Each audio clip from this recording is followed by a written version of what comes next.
have various correspondence, but the actual approval you'll see it as item number 13. So number 3, priority new development, driveway application and approach permit shall be requested from the county road department for the shared driveway only.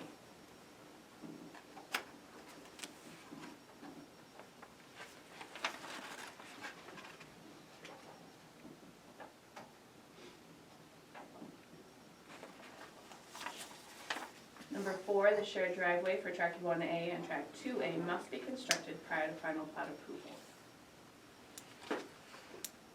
And although we do not have a standard for the materials for a driveway, it has been constructed. We have width requirements, length requirements, and that's it actually for driveways. Very little oversight on driveways.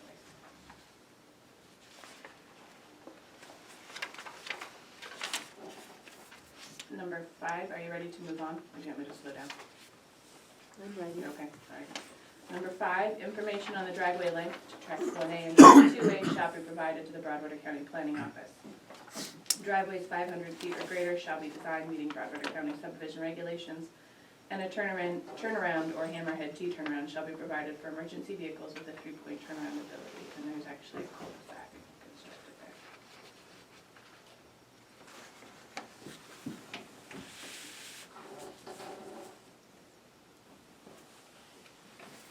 Number 6, the applicant shall contribute 2/50ths of the cost to upgrade the existing road, Tater Lane, to Broadwater County subdivision road standards for a number 1 local road. It shall be requested that they obtain a current estimate. And they have done this, and that dollar amount is actually included in that check that you saw very first.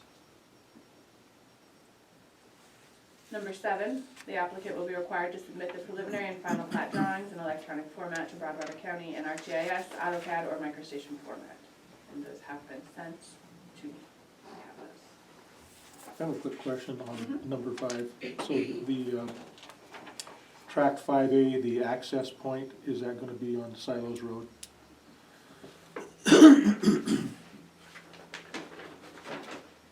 Yes, that is correct. So tract 2A and 1A will be the only tracks they'll be allowed to use that shared driveway. Right. 5A will have to request their own driveway approach permit from the county public works director. And the same with 3 and 4, tract 3 and 4A. Did that answer your question? Is there a restriction on accessing that lot off of the, lot 1A off of the highway or not? Yes. There's no access allowed off the highway? Okay, and the No. only way they get that, they have to come in and file an amended plat? That's correct. Okay.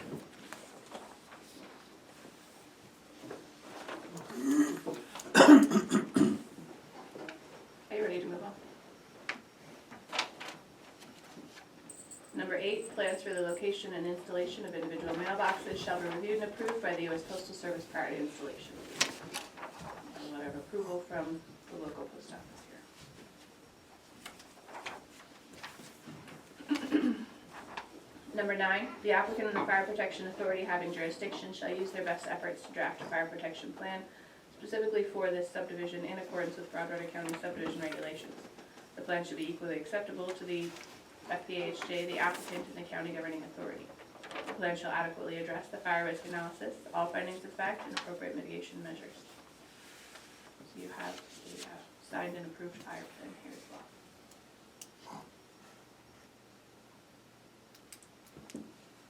Number 10, priority new development and/or soil disturbance, a weed management plan for the proposed development shall be submitted to the county weed district for review and approval. You have a signed and approved weed management plan.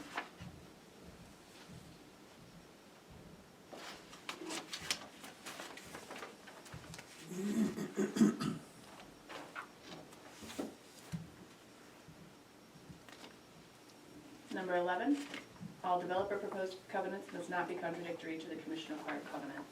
And I don't recall if you, this stems from the use of the tracks as commercial and residential. Right. We just wanted to make sure that was corrected in their covenants because we really have no oversight on covenants outside of commission-required covenants. With that being said, the commission-required covenants would have more weight, but we just wanted to be sure that their covenants that they were proposing to file were not contradictory to the county commission-required covenants. If I remember, that was a requirement that we had on section 13. That is correct.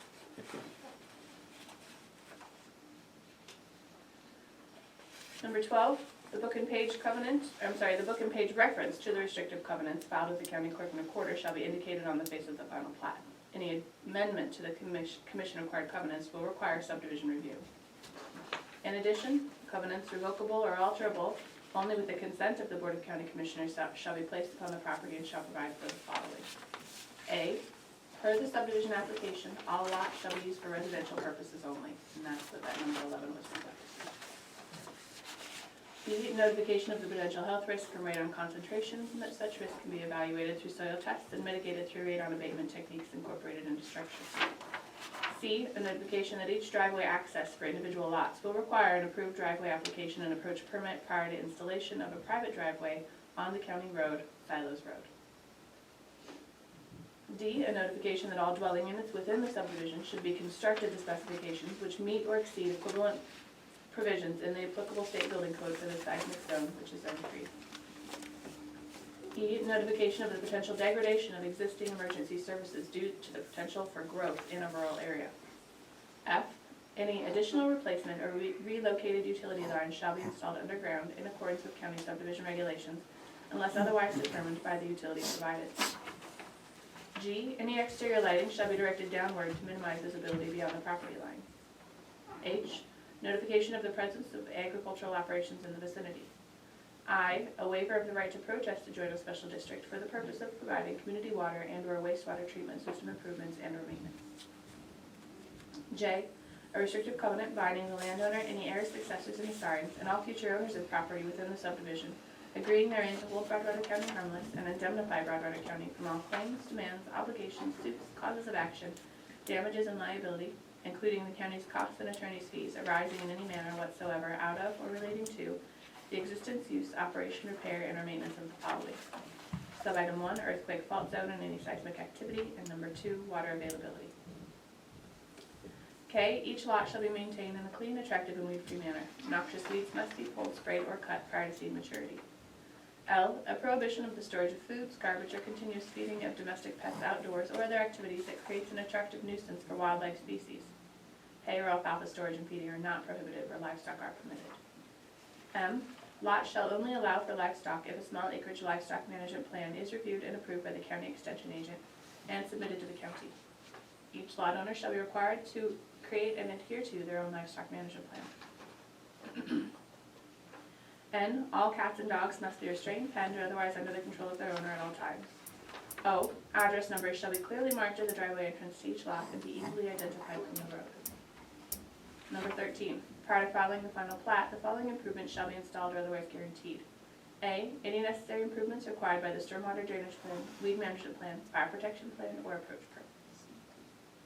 And B, utilities abutting and available to each lot, electrical and telephone shall be underground unless otherwise determined by the utility provided. And you should have assigned an approved driveway approach permit there. 14A, prior to filing the final plat, the applicant shall A, provide proof that all taxes and special assessments assessed and levied on the property are paid for the current tax year, including any past delinquencies. That should be a tax bill paid in full. And the last item here, 14B, provide documentation showing that the applicant is the lawful owner of the property with the apparent authority to subdivide the same, showing the names of leaseholders or claimants of record and the written consent to the subdivision by the owners of the land, if other than the applicant, and any lien holders or claimants of record against the land.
Is there a motion to approve the Four Springs?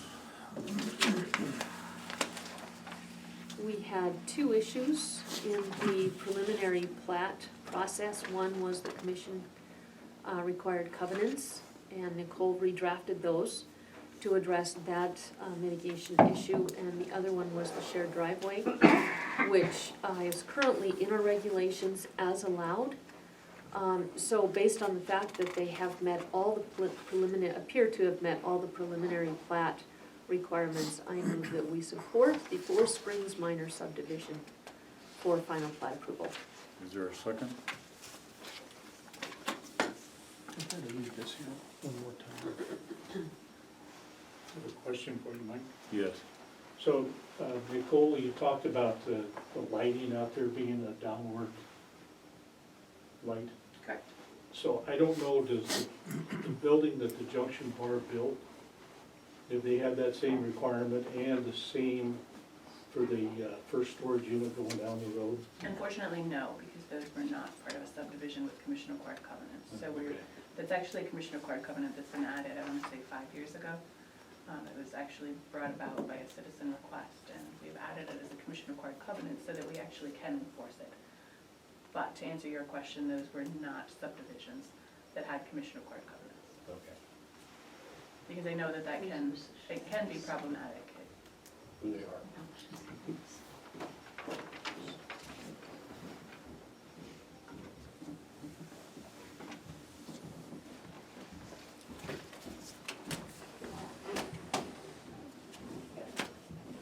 Mr. Chairman, Yes, where is this located?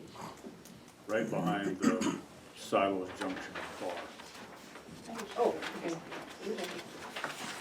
Tricky when I'm holding them up, they have it, but so this is the highway, north here, this is the highway. That is right. Okay. So where is the actual silos preserved land then? Thank you.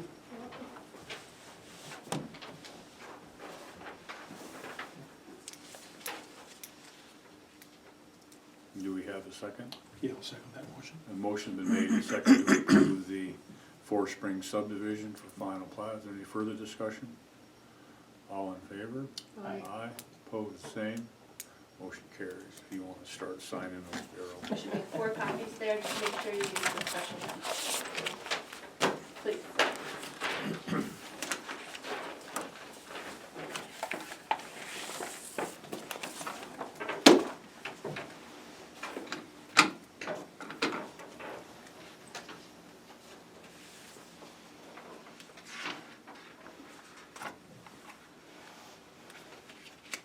Nicole, just a question for you. How many home sites is this for? This subdivision, just thought. And it is for residential use only.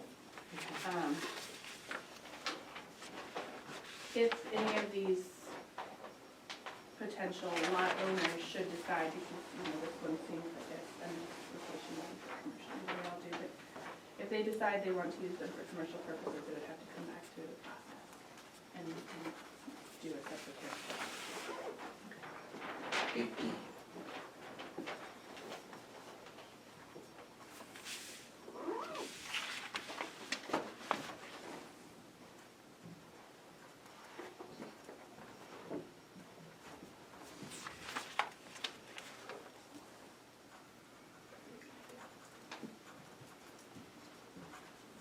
Do you want additional pens?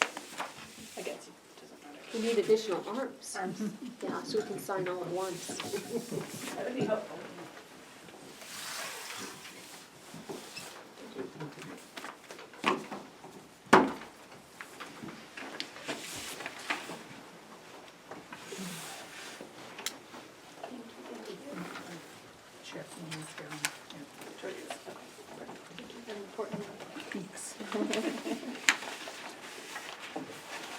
Thank you very much. Absolutely.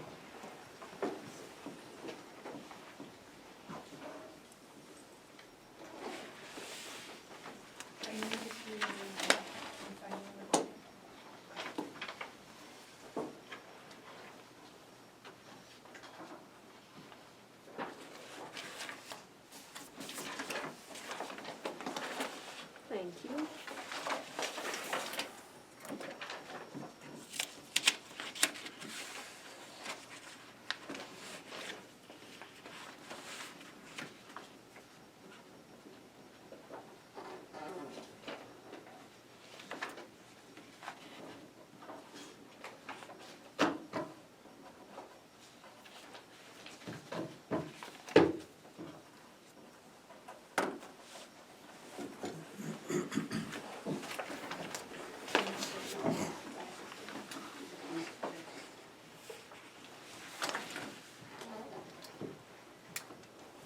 Gollinger, 1055, Nicole Brown, Community Development Director, County Board Appointment Process.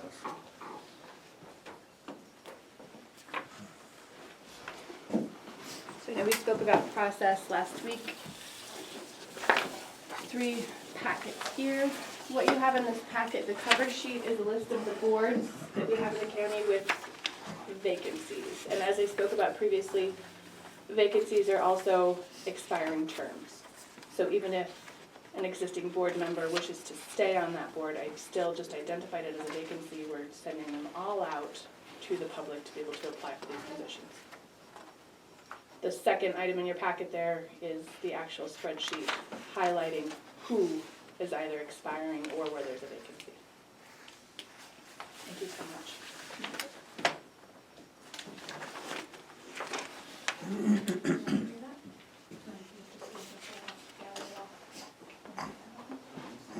Yeah, perfect. Thank you.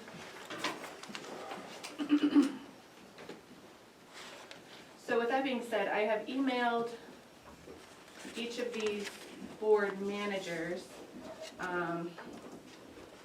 and/or secretaries or the chairperson to let them know that, you know, these are the potential applicants, so they can vet them through their board and respond to.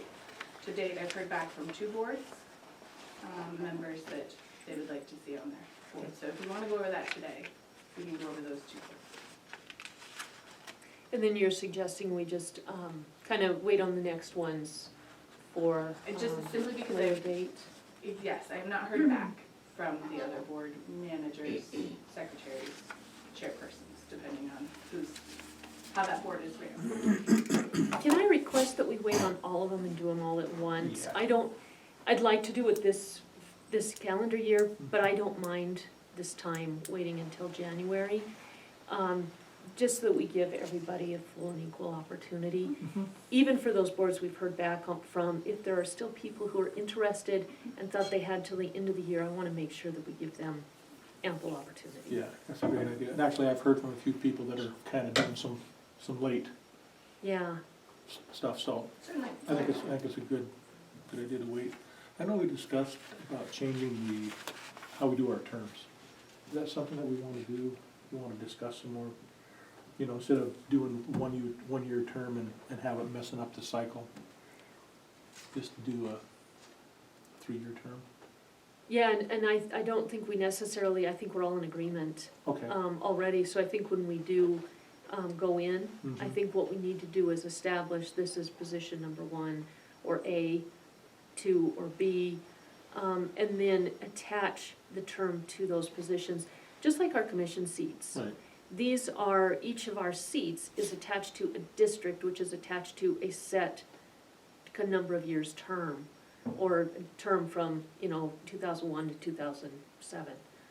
I think we should do the same thing, and I think it'd be pretty easy when we do the process to just go down the list and do A, B, C, So do D. we have to do a policy change though? Like a written policy change? Doesn't it say that in our written policies? To be honest, if you have a policy for county boards, I've not Oh, been privy okay, to that. I just, maybe that's just something we just have It's done. always been practiced. Okay, I There's gotcha. and I think we should put it into a policy, but there's nothing that says we Okay. can't actually tweak the practice to work better for Alright, the county. Very good, We just have to be in agreement Yeah. at some point, okay, which I think we already are, we are. yeah. And so just to keep you up to date as well, I have ran an advertisement in the Broadwater Reporter for each of these positions. I have sent it on to the BCDC listserv, and I'm going to be posting it to the county website today, with a link for folks to be able to email me directly from that webpage, just to make it as easy as possible for people to put their name in to volunteer.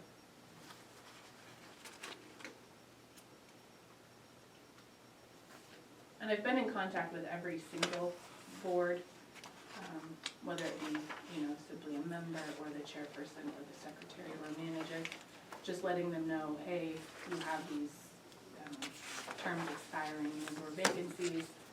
If you have, anybody that might be interested, because I sometimes think word of mouth is good as well, to kind of encourage citizens to apply.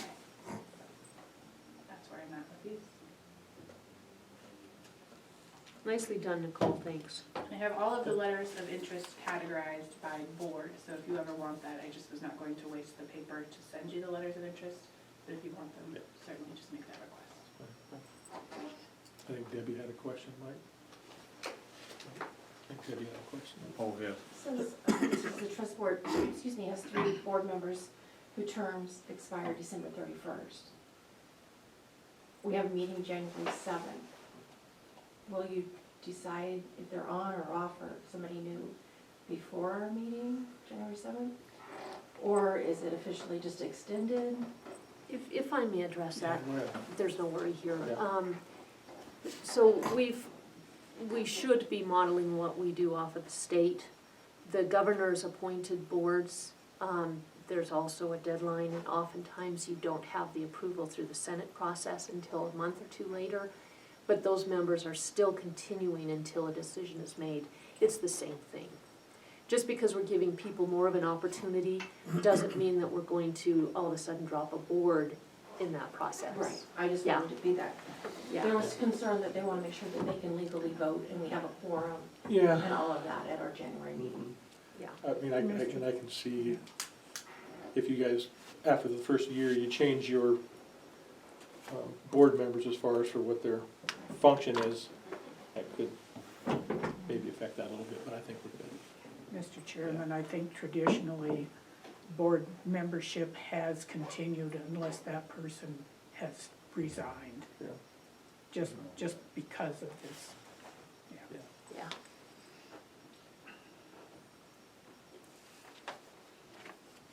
So Nicole, are your 4 members that are expiring on the planning board, is that because of they were appointed for 1 year to fill out a term, or? Not necessarily. So one member with an expiring term this year, he had a 3-year term. 2 of the members, one of the members had a 2-year, and then 2 of them had a 1-year. One was filling out a term, that's why they had the 2-year. So it just so happened that they all, 4 of them fell this year, so. So when we reappoint these, how, are we gonna try to stagger those so that we get 2 with 2 years and 2 with 3 years? So what I can do in listening to this conversation, assign a seat 1, 2, 3, or ABC. And so seat A, term will expire, say 2021, B 2022, C 2023, and then restart D 2021. Does that make sense? And I Yeah. think that would help address this, because it is difficult on some of the boards that I'm not as closely working with. If that manager or department head or whomever is working with that board doesn't, I don't wanna say report to me, but doesn't necessarily report to me to say, oh, this member is off, I keep them on the list as a continuing member, and then usually about this time of year I find out, oh no, that person's not been participating with this board, they're not on the board anymore. So we end up with these gaps. So, if I can just keep them as a seat, so take the person out of it when I'm assigning the term expiration date, I think that will be beneficial. And simply just, you can put people into seat A, B, C. Does that sound like that would work? I mean, I realize it's a little bit different than what we've been doing, but not a bad practice. I like it, Yeah, it's clean. I think once you get it done, then it'll flow from here on out.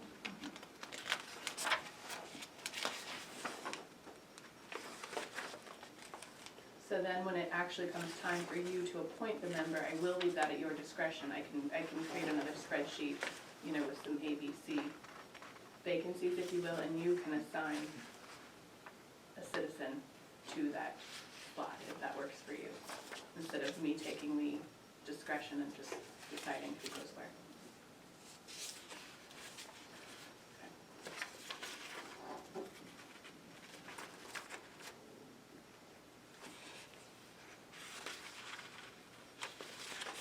I would suggest that's even something, if you did want our help on that, we could do it via email. Okay.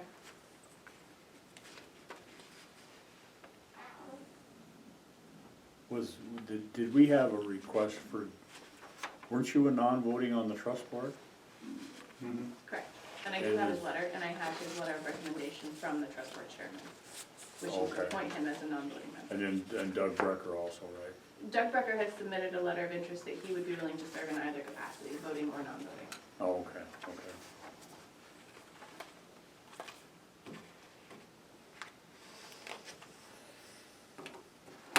And then, Allison was talking about doing board training. Are we gonna try to schedule that in February, or how are we gonna handle that? Yeah, I suppose we can do it in, I would not suggest doing it in January. I think it would be better in February, maybe even March. Okay, Just to let the boards get settled, if you will. Because if you are not making the actual formal decision until maybe mid-January, you wouldn't want to set the board training for February with these new members. I wouldn't think. I would think March might even be better, early March. okay. But as you recall, we did have good turnout last year at the board training, and it was beneficial. Yeah. How do you guys feel about on our Board of Health? I know that Wendy's had some challenges. Do you wanna, Well, now that we have Helen on board, I think, we just kind of, a lot of things got backburnered, Mhm. waiting for Right. that position to be filled. Now that we have Helen on board, I think we need to, readdress that as a Board of Health and send a letter to the hospital looking for okay, somebody from, okay, from them. and she was the hospital representative, is that right? Yeah, okay. Yeah, but we just didn't follow through because we didn't have a Helen. Okay.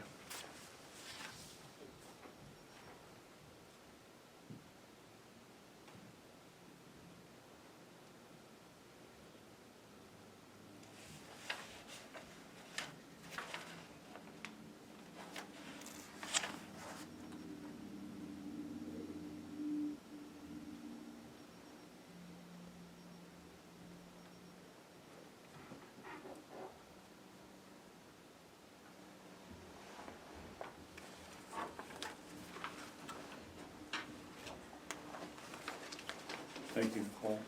Thank you. Thanks, Nicole. A county newsletter, bi-monthly communication with citizens.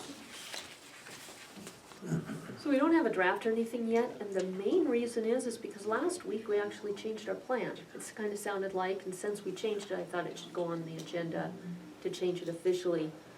So the talk was to do a, just like the one in last April, kind of the four-page model, so that we could have a number of departments give updates, plus enough real estate to give the state of the county address. And if that's the way you guys want to go, we just need to have a motion move to proceed as a unit that way. And that would be versus the postcard that just gives the state of the county information. And that's what we agreed to maybe a month or so ago, a couple of weeks ago. So we know that the four-page mailer was a total of $1,161. So we know it's well below the 2,000. And when you are talking about communicating directly with the citizens, I think you need to weigh how important that is. They have a right to be getting the facts, to be getting as much accurate information as we can convey. And the other thing that was brought up last week is doing it every other month. And then that way it gives all our department heads a chance to have their departments showcased and us, again, that opportunity to communicate with people. One of the things that came up last week that we hadn't thought about is the fact that the flu season is looking ugly with the influenza B. So I think that's all the update I have on that. I have been waiting to draft something until after this review of the budget, and did get some responses from Mike for kind of the what has Broadwater County been doing. Yeah, I can have a whole lot to add to that list. You guys covered it pretty well, so. Yeah, yeah. If you think of anything, just throw it out there. Yeah. Good thinking at 3 o'clock in the morning, just don't call me.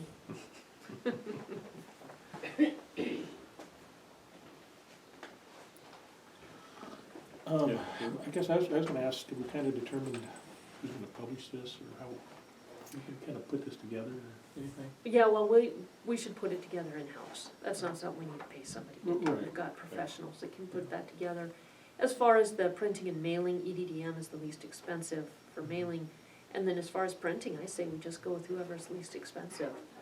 Until we have at least a draft, we really can't go to anybody and say, can you give us a rough estimate? As soon as we have that, I think it's a very easy email and response that should take just literally a couple minutes. Minutes to draft an email, and of course the response would come shortly thereafter. Yeah, Shirley? On the report that I had on the April mailing, there were sent 2,500 copies sent. Is that the same number you're going to send, or is it going to be more? Because that will change that cost considerably. Prior to this, you were talking about 6,000 copies. Have we considered that? I don't recall 6,000 copies, that seems really excessive. I believe, Ms. Obert, you were the one who said that it would go to every P.O. box person or address in the county. Yes, thank you, Shirley. We accomplished that with the 2,500 before. We have 6,000 citizens in Broadwater County. So we wouldn't send each person a newsletter, we'd send it to each household. Just So to that's make it why clear. it's such a Just to low, make it clear. low Thank you. number as compared to the 6,000. So I appreciate the opportunity to clarify. So yeah, we're looking at the same number, which is why we kind of know what the price is, because we already did it before.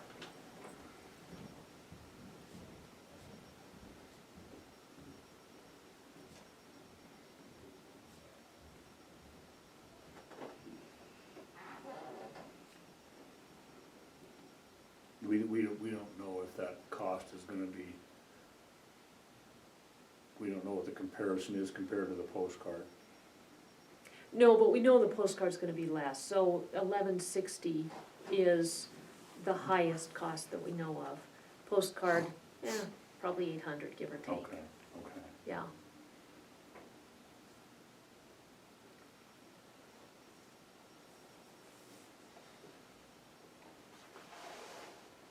I'm fine either way. If we do the postcard, what's missing is the ability for department heads to have their message, their voice, their departments. But that's, it's still an opportunity to communicate directly with the public. And if there's something from a department that we need to share with the whole community, like influenza B is really serious, we can do that. Or mosquito season's coming, here's what you can do. Those kinds of things, more general messages versus showcasing a department. So we're talking about doing the same format as the old one that you brought to the meeting last time, the 4 page. I think that's the best way to go, it gives us more room. And like I said, it gives departments time and space to put out whatever they need to do. And if we try to address that time-wise during the year, you know, like the spring road maintenance, fall road maintenance, winter road maintenance, we'd be better off to do it that way, so I'm in agreement with that. So would I be taking your comments accurately if I were to move that we proceed with the 4-page mailer every other month for the next year? Yeah.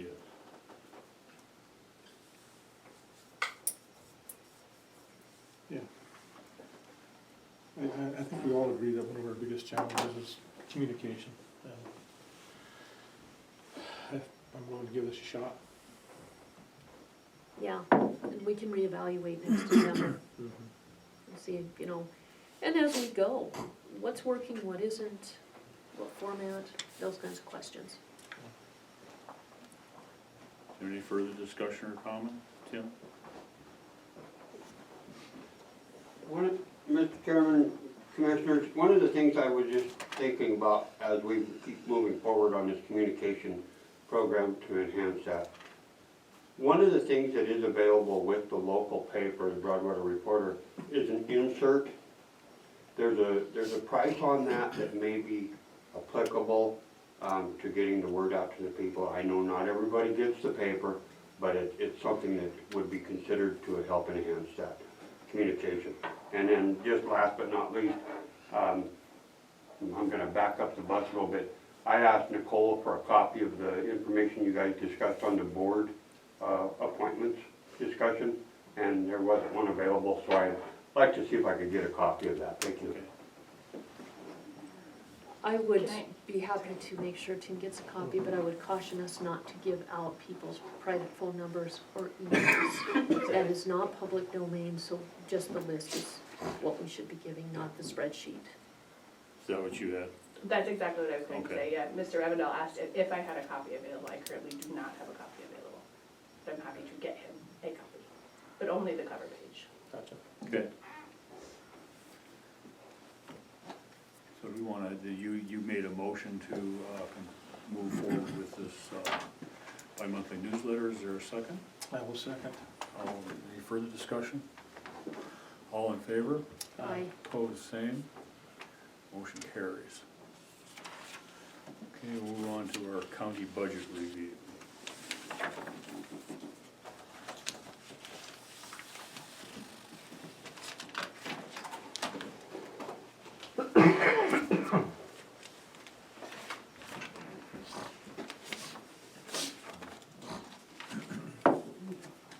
Thanks for printing this, by the way. Yeah, you bet.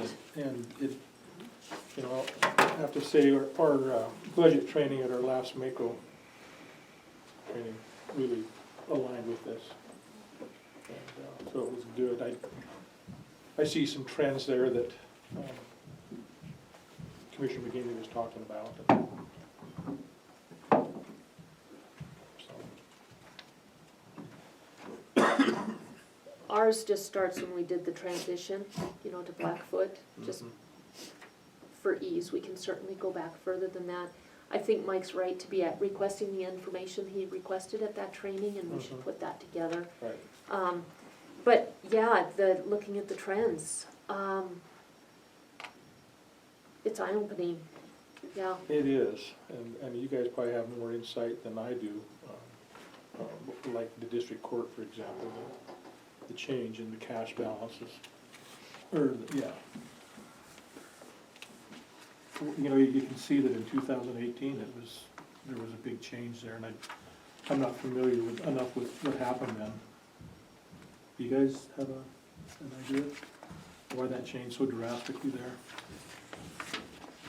Which column specifically? Are you looking at cash reserves? Yeah, that, and then I actually looked at the non-tax revenue as well. Mhm. What changed there? Or is that just is that a misprint? It's like $100,000. Yeah, actually, I think there was an error in accounting for 17 and 18. Okay, And so it got corrected in 19, and that's why the change is there.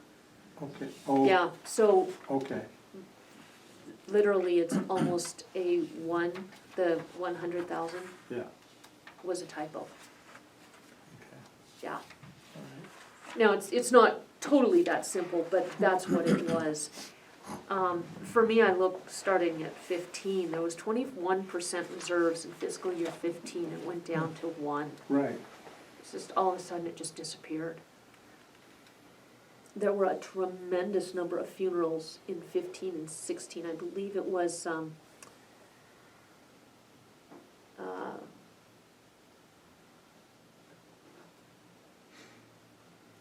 Judge Reynolds that addressed that at one point. And then we went to the 4 judges because his workload was just way more than one could handle. okay. But I do see that the cash balance is starting to recover. I mean, Yeah. That's positive, that's good. Yeah.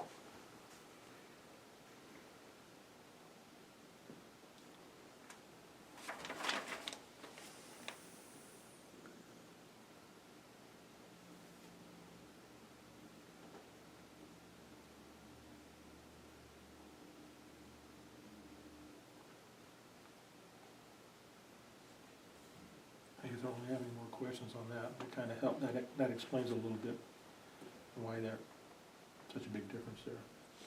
Yeah.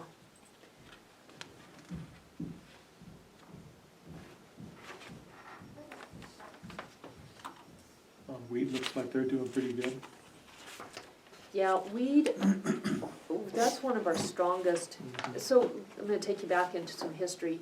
You look at the strongest budgets, they're some of the standalone budgets. Right. General fund has always been a difficult one because of the sense of sharing. If you're a standalone budget and you spend all your money, you know exactly where you're at the end of the year. If you're in the general fund and you spend all your money, you just take it from another fund. We worked, Bob Denning, the auditor, a couple years ago, said, well, your general fund should have nothing in it except for those things that are totally and completely countywide. So payroll would be in the general fund. So we actually worked at dividing out all those departments into standalone funds. And then Debbie got all that work done and Bob said, well, you can't do that, that has to be in the general fund. So we ended up going back and now everything's still in the general fund. But there is a different mentality, I think, when you are a standalone fund and there's nothing there for a safety net except for what you create by good management. Right. And boy, you can see that with some of these. Yeah, you can, and the next is the fair, and, you know, that trend there is, I'm worried about those guys. Who's that? The fair, Yeah.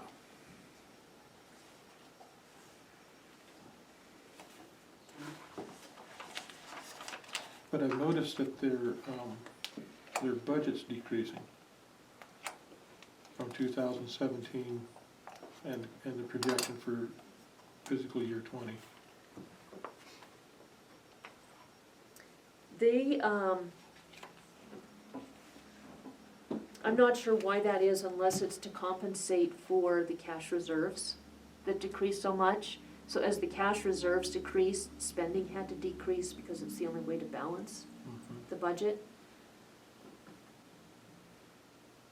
Because you can see that those cash reserves took a nosedive in fiscal year from 17 to 18. Right. And that's also where the decrease in expenditure budget starts. I think this year's budget was a reflection of not having a fair manager. I think the board did as well as they could, but when you have somebody who is a paid employee, I think they have a little bit more foundation to work off of from education.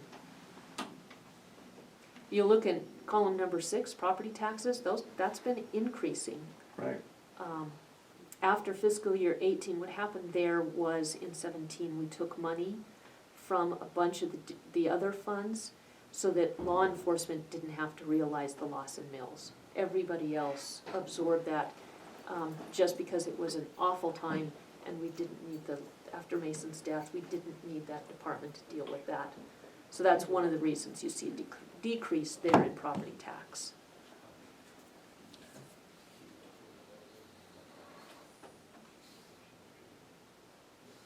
So how do we go about increasing that budget if we're only running at a 1% reserve right now? Right. Well, you gotta look at the whole picture. So, we look at the ending cash balance, the cash report as of today, it's negative $1,066. Now realize the fair, most of their expenditures are at the very beginning of the fiscal year, fair's in the end of July. So they spend the bulk of their money for the year right there in the first month. So fair is a harder monster to track because of that. But as we get closer to May and June, they're gonna start ramping up and needing to spend a little bit more. How we get more money to them?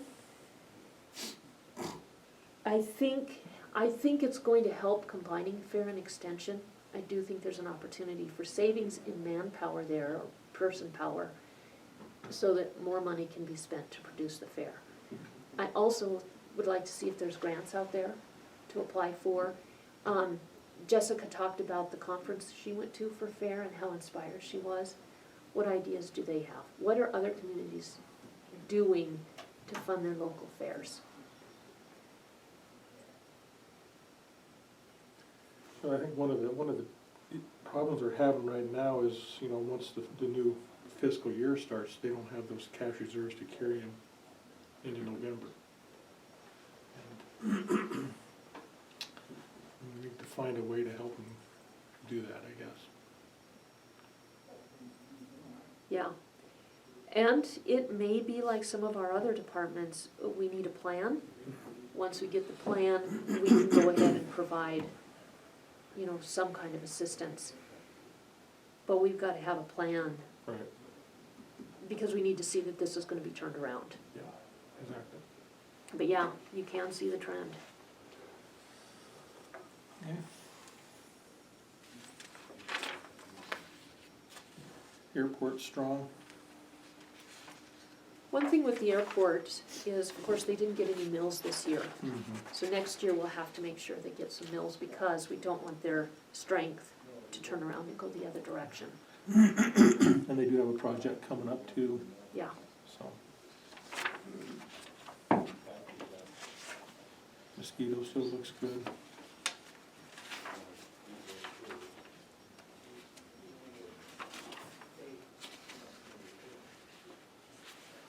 Do you understand how the library works? Not really.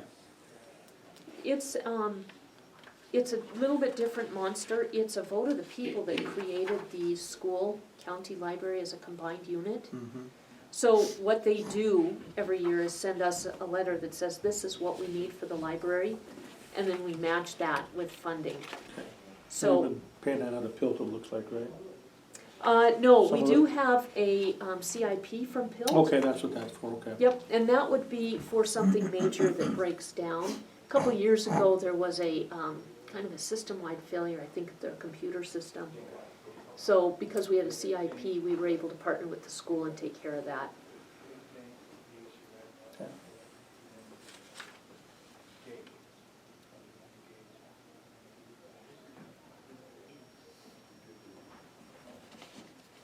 Ambulance, we're required to replace that by statute.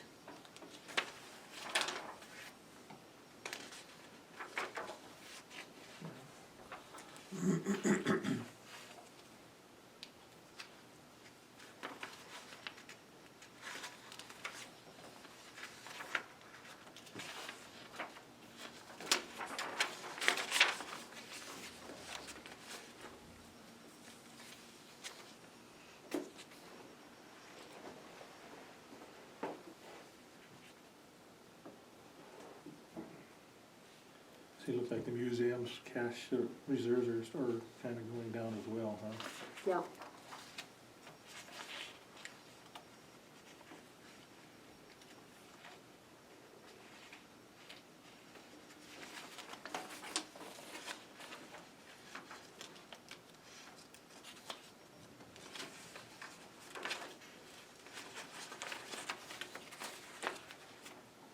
The other thing with these standalone funds, like search and rescue, Mm-hmm. when they're reserves, if you look at fiscal year 15 or 89%, when they are a standalone fund, what we do is we do not remove that money over the 33% we're allowed by law to have.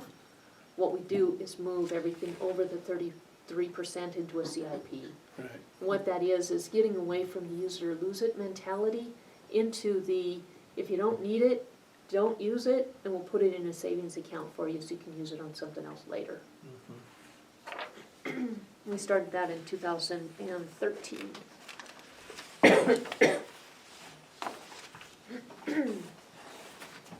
I don't know if you're aware of this, Daryl, but it was Nancy Everson that trained Debbie. Nancy does a great job. She's awesome, yeah. So a lot of the things that we're doing now are thanks to her.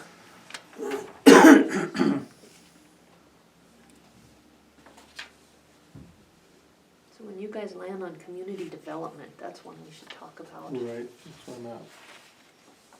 So is Nicole still here? She is not. She used to be funded to the tune of $18,000 from the sheriff's office, and this was because she took care of the mapping and put together the atlases that all the deputies had when they, especially were first starting and learning the roads for the county. Excuse me. Brenda reduced that at one point to 11,000, and then it was reduced to 0. This was, unfortunately, when it was reduced to 0, it was done in June, right at the end of the fiscal year, right at the beginning of the budget, so there was no planning time. Unfortunately, since then, there's been nothing done permanently to reestablish this fund. What we have done is the Wheatland turn lane. We took that and set it aside within the PILT fund for economic and community development. So that is what has been funding the Community Development Planning Department. So it's something we're gonna have to sit down and come up with a plan with Nicole for this. Many years ago, and so 2006-ish, when the subdivisions were going hot and heavy, the county planner was a contractor at, I think, $150 an hour. We didn't have anybody who knew it. Things were going so fast. The previous commission at the time thought that was the best way to move forward, and they were probably right. Because this is an area the counties are out on a limb without really any protection. So a lot of the money that today could have been used to sustain this department went to paying very, very high personnel costs for the contractor. So that's another reason we're at today. I think the department's doing a good job of holding its own, but at some point it's going to need more, and we need to come up with a long-term solution. They do get 0.5 mil now. How do we address that long-term? Gotta figure it out.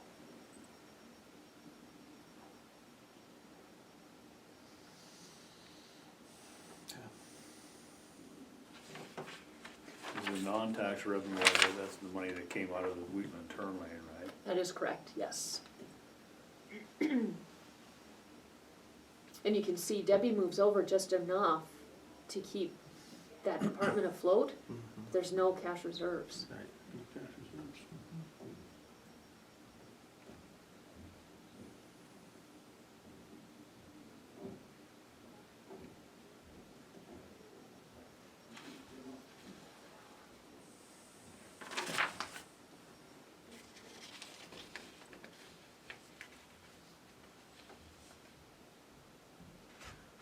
Law enforcement, they're going in exactly the right direction. We've got a total expenditure budget of almost $2.3 million. They've also got reserves that are steadily increasing.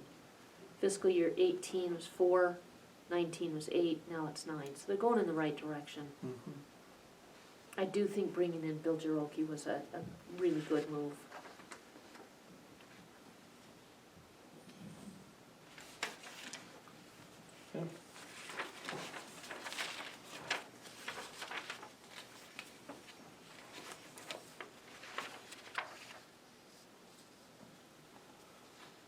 Looks like the road department's kind of the same way. They seem to be doing well. Yeah, The reserves are increasing. 32% reserves is pretty good. You can see the jumps in the cash reserves is pretty decent. Right. That's due to a lot of things, but one of those is getting SRS again, secure rural schools. True. Yeah.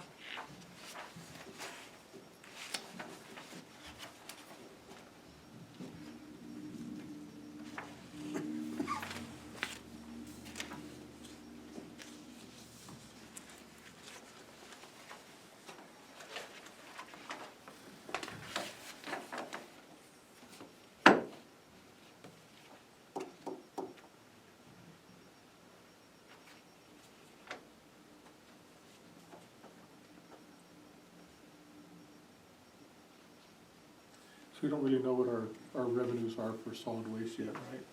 Probably a little bit too early for that. Well, we have a revenue report. Okay. And now, the 10th of the month is when everything is balanced, so we have it through December.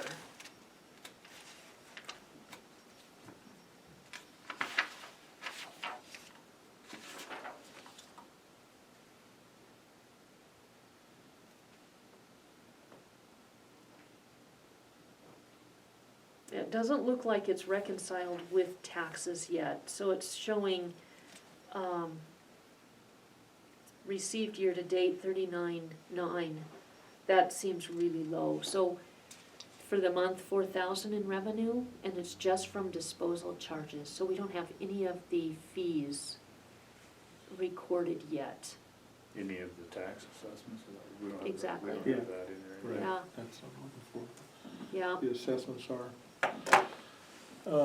yeah, so we need to get an update on that, because if it's through December, those came in November, so it's probably just a lag.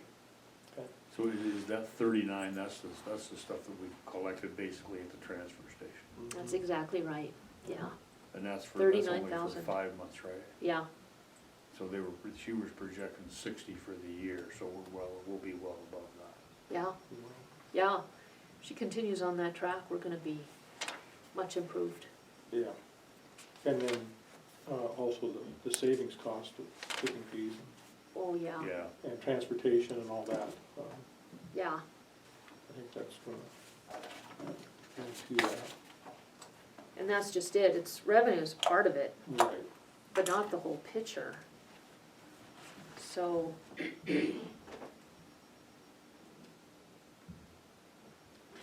yeah, expenses, she's at 41%, we should be about 43. So she's, the fund,